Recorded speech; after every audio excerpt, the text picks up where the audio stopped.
Emmanuel Macron dit que le peuple africain sont des ingrats.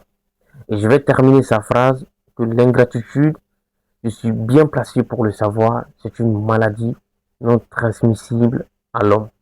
Ça, c'est Emmanuel Macron. Devant les ambassadeurs français, en parlant des dirigeants africains. Et la réponse n'a pas traîné. Ibrahim Traoré, président du Burkina Faso, dit ceci. Il a insulté tous les Africains.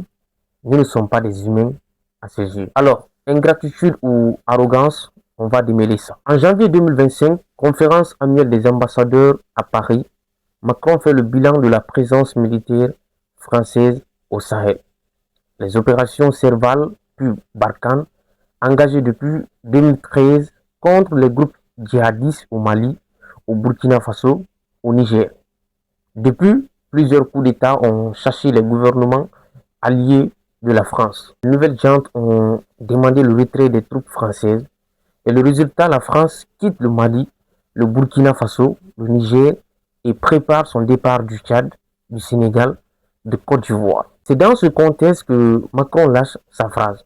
Selon lui, aucun de ces pays ne serait souverain aujourd'hui sans l'intervention française. Et il regrette qu'on ne lui ait jamais dit merci.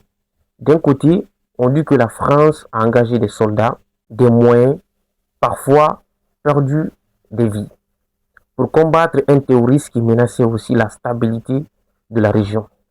Reconnaître ça, ce n'est pas déplacé. De l'autre, on répond que ce discours occulte tout un passé.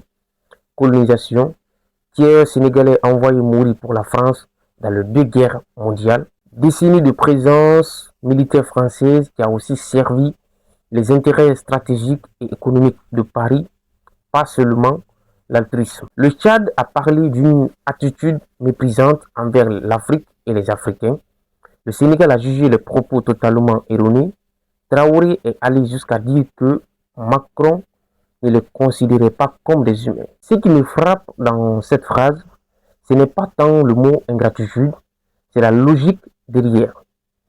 Dire sans nous, vous ne seriez pas souverain. C'est se positionner en sauveur. Et un sauveur, ça attend de la reconnaissance, pas de la contestation. Le problème, c'est que cette rhétorique efface une histoire plus longue et plus compliquée.